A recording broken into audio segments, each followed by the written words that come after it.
안녕하세요. 김성길 목사와 함께하는 GTS 말씀 묵상 시간입니다. 오늘은 제7권의 두 번째 주간의 세 번째 날 묵상입니다. 셋째 날 묵상 주제는 무엇인지 아시죠? 숨은 것, 감추인 것, 감춘 비밀 찾아내기입니다. 이 주제를 가지고 우리가 묵상하는 것은 하나님 말씀 속에도 겉으로 나타난 부분도 있지만 또 나타나지 않은 많은 부분들이 있기 때문에 이런 숨은 부분들을 찾아내면 거기서 오는 또 감동과 기쁨과 은혜가 참 풍성해지죠. 그리고 이제 더 또 나아가서는 우리의 삶의 현장에서 변화와 발전을 만들어 가기 위해서 또 숨겨진 비밀들이 아주 많습니다. 더 좋은 방법이 감춰져 있죠. 또 다른 길이 숨겨져 있습니다. 근데 우리는 항상 같은 방법, 항상 같은 길, 항상 같은 방식으로 세상을 살아가죠. 그러다 보니까 재미도 별로 없고 또 때로는 무기력에 빠지기도 하고 아무런 변화도 없고 그런 경우가 참 많거든요. 그래서 숨겨져 있는 것들, 또 다른 방법은 없을까? 꼭 이렇게만 해야 되나? 어떻게 하면 변화를 줄 수 있을까? 무엇이 가장 중요한 것인가? 이런 질문들을 하다 보면은 몰랐던 것, 새로운 것들을 자꾸 찾아내게 됩니다. 아이들이 또 이런 훈련을 어려서부터 계속 하게 되면 아이들은 생각을 많이 하게 되죠. 그냥 넘어가지 않고 이게 뭐야? 특징이 뭐지? 이걸 바꿔보면 어떨까? 이런 다양한 생각들을 통해서 창의력을 계속 끌어내게 하는 아주 중요한 훈련이 됩니다. 그래서 우리 영유아 때부터 이런 숨겨진 것들을 찾아내게끔 도와주는 이런 리더십을 부모님들이 가지시면 자녀들을 아주 천재로 창의력적 사람으로 키워낼 수가 있게 되는 거죠.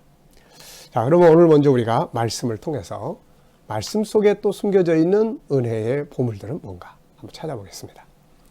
자, 사도행전 2장 1절로 13절까지입니다.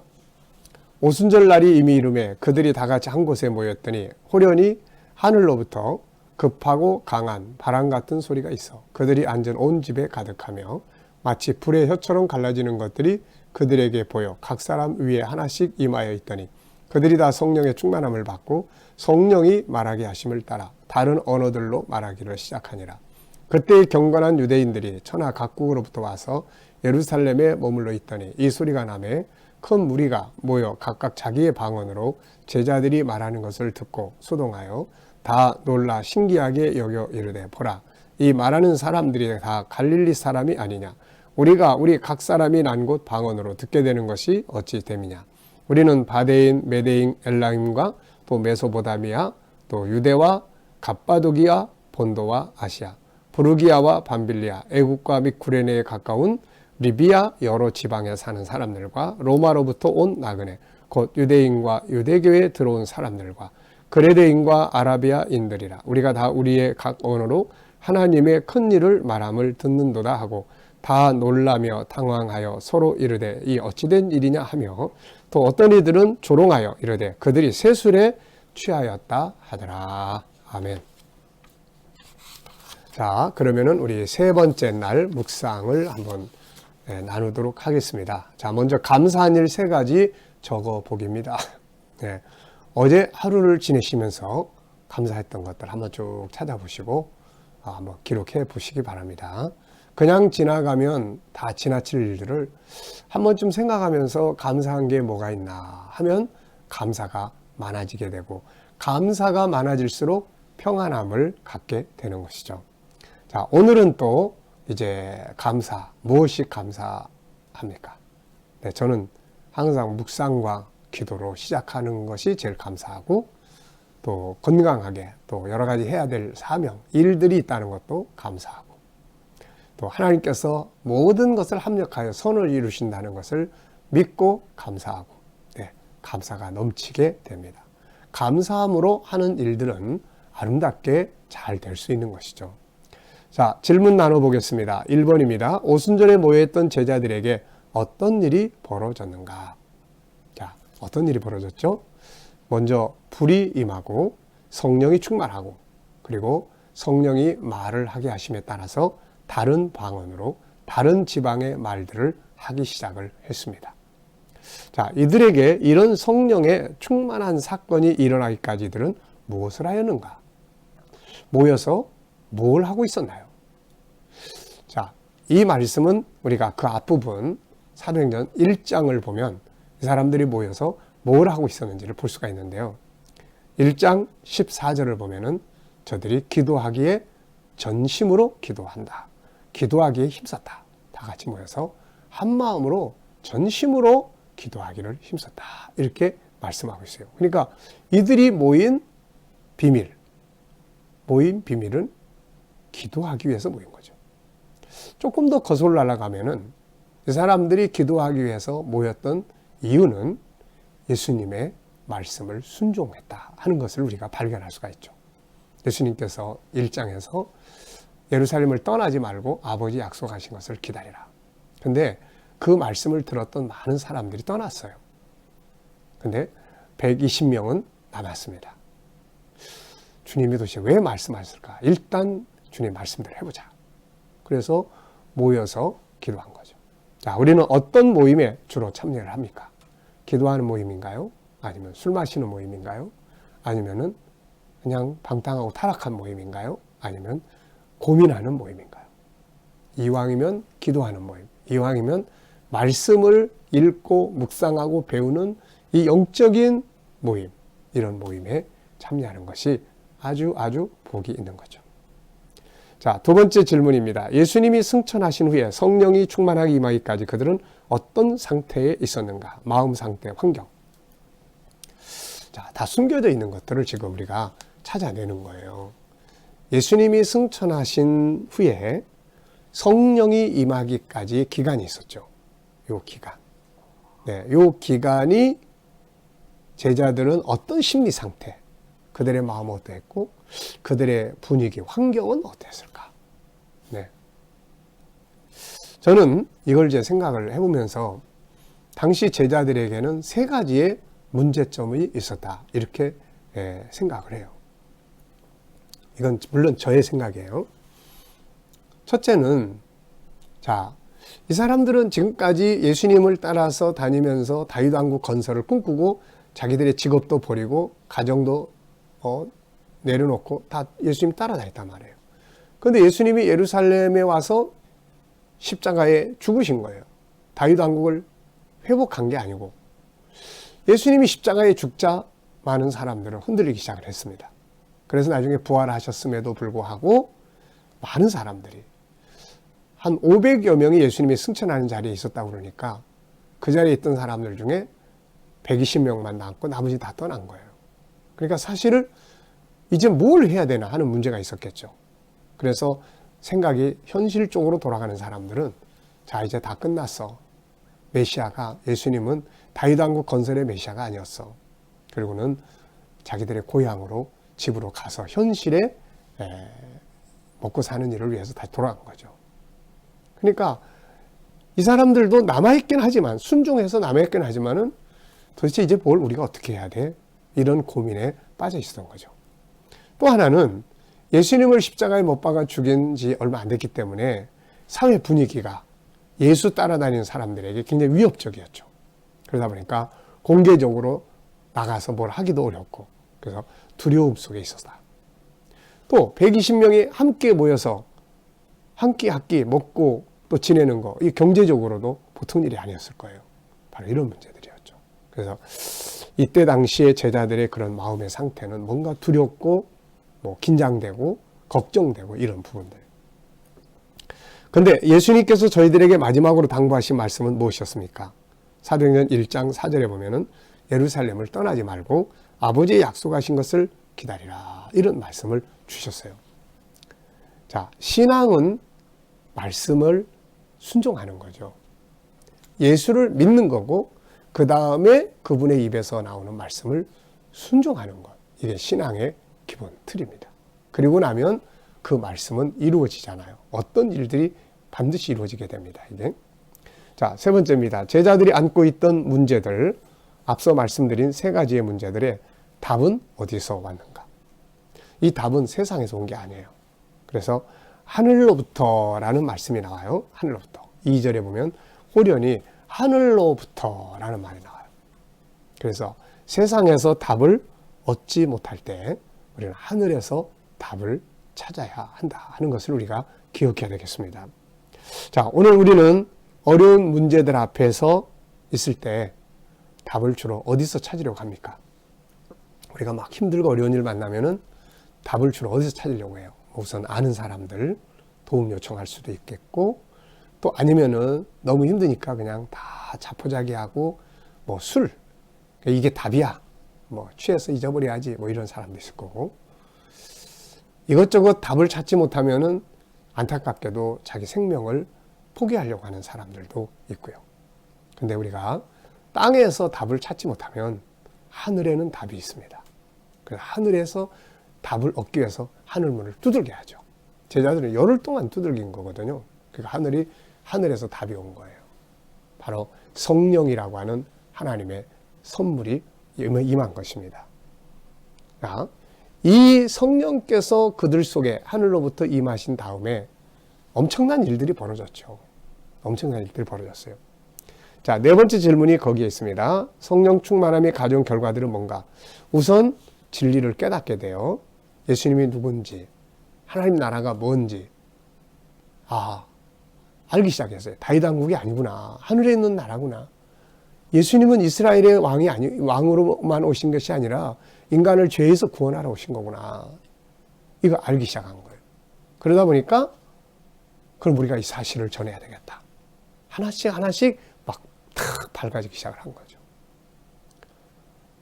우리가 어떤 때는 정말 답답할 때 있어요. 그럴 때 하나님 말씀을 통해서 쫙 밝아지는 이런 것들이 생기면 이게 참 엄청난 역사죠. 저도 그런 경험을 참 여러 번 했습니다. 처음 복음을 깨닫게 될 때, 또 나 자신이 누군지 몰라서 막 그렇게 방황하며 그럴 때, 전부 보면은 하나님의 말씀이 밝혀준 거예요. 이렇게 깨달아질 때는 막 빛이 쫙 들어오는 것 같아요. 그래서 이 사람들이 바로 그런 부분, 그리고 담대함이 생겨요. 성령의 감동을 받으면은 사람이 마음이 막 담대해져요. 아주 막 강해집니다. 이게 또 기적들이 막 일어나요. 헌신자들이 막 생겨요. 감동받으니까. 그리고 다양한 은사들이 막 나타나요. 오늘 다른 방언을 말했는데 이거 바로 그 중에 하나입니다. 자, 여러 지역에서 온 사람들이 놀란 이유는 무엇인가? 이때 당시에는 오순절 명절이기 때문에 유대인들 뿐만 아니라 뭐 장사하는 사람들 할 것 없이 뭐 로마로부터 유럽, 그 다음에 아프리카, 그 다음에 소아시아, 뭐 저쪽에 바벨론 이 지역에서부터, 그러니까 당시 전 세계가 다 모인 거죠. 이렇게 이 사람들이 놀란 이유가 갈릴리 그 어부들, 별로 배운 것도 없고 뭐 유학을 갔다 온 사람도 없는 이런 사람들이 막 자기들이 알아듣는 말로 하는 거예요. 자기들 지방의 말로. 바벨론 사람 바벨론 말로 듣고, 뭐 그레데 사람은 그레테 말로 듣고, 또 로마 사람 로마 말로 듣고, 막 자기들의 말로 다 듣는 말을 하는 거예요. 이게. 네. 이게 얼마나 놀랬겠습니까, 이게. 근데 사실은 인간은 본래 한 언어를 다 사용을 했죠. 우리가 창세기 11장에 보면은 바벨탑 사건 때문에 흩어져 가지고 결국 그 바벨탑 쌓다가 하나님의 언어를 혼돈시키시면서 한 가지씩 언어만 할 수 있게 된 거죠. 그러다 보니까 언어가 통하는 사람들끼리 다 흩어져서 이제 나라를 세우고 자기들의 삶의 지역을 세우고 이렇게 해서 나라가 되고 이제 사회가 되고 그런 거죠. 자, 나에게는 성령 충만함과 관계된 어떤 체험들이 있는가? 성령 체험 그러면은 저도 참 여러 번 이런 체험들이 있습니다.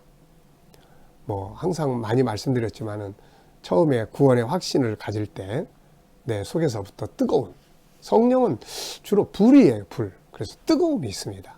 그런 은혜의 체험. 그 체험이 예수님을 만나게 했고 오늘에 이렇게 한 거죠. 또 때로는 성령의 감동으로 세계를 보게 하시고 그 세계 속에서 선교적 사명을 알게 하셨던 그 감동, 그게 우리 교회를 탄생시켰고 오늘까지 그 사명의 비전을 위해서 달려오게 만든 거죠. 또 뭐 방언의 은사라든지 또 치유하시는 하나님의 그런 기적의 역사들, 전부 이게 성령의 충만함 속에서 나타나는 현상들이었어요. 자, 어떤 때는 또 말씀을 막 감동시켜주면은 그 말씀이 막 믿어져요. 그 말씀을 믿고 행동할 때 역사가 일어난다든지. 그래서 저한테 누가 목사님한테 하나님이 만약에 제일 좋은 선물을 구해라, 뭘 줄까 그러면은 그렇게 묻는다면 저는 성령 충만하게 해주세요. 이걸 구할 것 같아요. 그게 얼마나 중요한가를 많이 겪어봤거든요. 네, 성령 충만함. 자, 5번째입니다. 한 해를 출발하면서 승리의 해를 만들기에 가장 먼저 해야 될 것은 뭔가? 성령 충만함이죠. 성령으로 충만해서 시작을 하면 이 초대교회가 성령 충만함으로 새 역사가 시작이 됐잖아요. 이게 없었으면은 안 됐을 거예요. 근데 성령 충만하면. 올해는 우리가 이제 부흥회를 이제 연초 부흥회를 하지만 안타깝게도 막 모여서 열심히 기도하지 못하는 이런 아쉬움은 있지만, 그러나 또 각자가 자기 집에서나 또 말씀을 깊이 묵상하고 들으면서 성령의 감동이 충만해질 수 있는 그런 시간들을 먼저 갖는 것이 올 한 해를 은혜로 사는, 또 승리할 수 있는 아주 중요한 출발점이 되는 것입니다. 성령 충만함으로 한 해를 출발할 수 있기를 바랍니다. 자, 본문 속에 들어있는 희망의 요소는 뭔가? 제가 이런 내용을 여기다 넣어놓은 이유가 뭐라고 했습니까? 희망을 찾는 달인이 돼야 된다. 희망 찾는 달인. 세상의 모든 일에는 항상 어둠과 밝음이 있어요. 희망과 절망적인 요소가 함께 있다는 거죠. 그런데 어떤 사람은 항상 절망적인 부분만 항상 봐요. 그 절망적인 것만 계속 찾아가요. 어두운 색깔만 보는 거예요. 그러면 삶이 절망적이에요. 근데 그 속에도 밝은 색이 있어요. 희망적인 요소들을 찾아내는 달인이 돼야 됩니다. 그래서 본문 말씀 속에 희망적인 단어들이 많이 있잖아요. 그래서 그 단어들을 찾으면서 이런 훈련을 하는 겁니다. 자, 희망적인 요소. 저는 여기에 여러 가지 적었는데요. 하나는 다 같이 한 곳에 모여 있다. 기도하기 위해서 모였다. 기도하기 위해서 모이면 희망이 있는 거예요. 자, 하늘로부터 또 불의 혀 임하여 있더니 성령의 충만함, 다른 언어, 경건한 유대인들, 예루살렘에 머문다. 하나님의 성전에 머무는 건 희망이죠. 하나님의 큰 일을 듣는다. 이런 것들은 전부 다 희망의 요소들입니다. 자, 오늘 말씀 속에서 우리를 향한 하나님의 마음은 무엇인가? 성령 충만하라. 예수님께서 예루살렘 떠나지 말고 아버지 약속하시는 것 기다려라. 요한은 물로 세를 베풀었으나 너희는 몇 날이 못되어 성령으로 세례를 받으리라. 성령의 세례. 네, 성령 충만하라. 이건 아버지의 뜻이에요. 자, 본문에서 질문 2개 이상 만들어 보게요. 3개 만들어 봤는데요. 첫째, 제자들은 왜 떠나지 않고 모였을까? 왜? 물론 예수님의 말씀 순종했죠. 그렇지만 그 이면에는 그들이 갈망하는 어떤 것들이 또 있지 않았을까 하는 생각을 좀 해봐요. 2번째는 경건한 유대인들은 왜 온 세계에서 예루살렘으로 왔을까? 현실적으로만 보면은 오순절이라는 명절이 있기 때문에 전 세계에 있는 유대인들은 이 명절에 오순절, 오순절하고 맥추절은 같은 거죠. 수장절 그리고 6월절 이 세 절기에는 꼭 모이도록 율법이 명령을 하고 있죠. 그런 현실적인 이유가 있었을 거고, 또 하나는 보이지 않는 어떤 힘, 하나님이 그들을 불러 모으시지 않았을까 하는 생각을 해봅니다. 왜 이 큰 잔치에? 결국 이걸 통해서 나중에 그 뒤에 쭉 가서 보면은 그 모인 사람들이 은혜를 받죠. 그리고 그날 돌아온 사람만, 예수 믿기로 작정하고 돌아온 사람만 3,000명이었다. 이렇게 기록을 해요. 그리고 이들이 또 다 이제 흩어집니다. 명절 끝나면 다 흩어졌잖아요. 자기들의 고향에 가서 교회들을 복음을 전하기 시작을 한 거죠. 그래서 하나님이 사실 이 오순절 이 다락방 사건은 사실 전 세계에 하나님의 사람들을 불러 모은 어떻게 보면은 최초의 선교대회, 이렇게도 우리는 말할 수가 있게 되는 겁니다. 자, 세 번째는 성령 충만한 결과는 무엇일까? 이게 이제 그 뒤에 쭉 나타나게 됩니다. 새로운 역사가 시작이 된 거죠. 자, 오늘의 과제입니다. 오늘은 질문을 좀 많이 하는 날로 만들어 보세요. 왜냐하면 숨겨진 비밀을 찾는 것이니까요. 그냥 물 한 잔 마시지 말고 질문 몇 개를 의무적으로 한번 해보세요. 의도적으로. 물은 왜 마셔야 되지? 이 속에 어떤 특징이 있을까? 내가 하는 일과 물은 어떤 관계가 있나?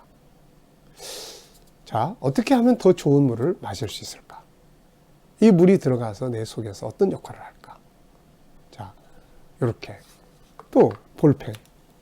볼펜을 평상시에 그냥 쓰는데 오늘은 특별히 이게 쓰는 용도 외에 또 어떤 용도로 쓸 수 있을까? 이거. 그동안 무심코 썼는데 볼펜이 어떤 창의력을 가지고 이 볼펜을 새롭게 만들어 볼 수 있을까? 이걸 새롭게 만든다면 어떻게 볼 수 있을까? 내가 하는 일과 이 볼펜이 어떤 연관성을 가질 수 있을까? 질문을 던져보시면 생각이 발전을 합니다. 생각이 발전하면서 숨겨진 것들을 찾아내게 돼요. 혹시 압니까? 여러분들이 하고 있는 일과 이 볼펜 놀라운 연관성을 가지고 있는지. 근데 질문을 안 하면 모르는 거죠. 자, 여러분 오늘도 묵상과 함께 주신 말씀들 기억하면서 특히 성령 충만하셔서 오늘 하루도 승리하시기 바랍니다. 기도하고 마치겠습니다. 하나님 감사합니다. 오늘도 제자들의 그 성령 충만한 말씀 함께 묵상했습니다. 저희에게도 성령 충만함을 부어주셔서 세상을 우리 힘이 아닌 성령의 능력으로, 성령의 충만한 힘으로 승리하게 하여 주시옵소서.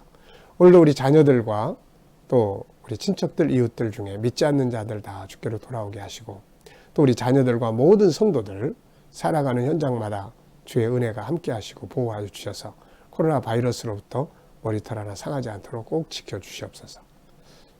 주님, 저희들이 일하는 직장과 사업장들이 형통하게 하시고 저들이 가진 꿈과 비전들이 다 이루어지게 하여 주시옵소서.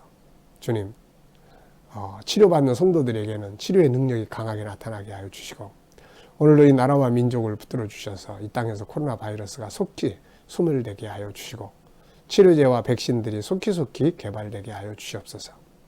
지도자들에게 지혜를 주셔서 이 나라를 바르게 이끌어가게 하시고, 오늘도 온 세계 곳곳에 있는 선교사님들과 저들의 사역 가운데 함께하여 주시옵소서.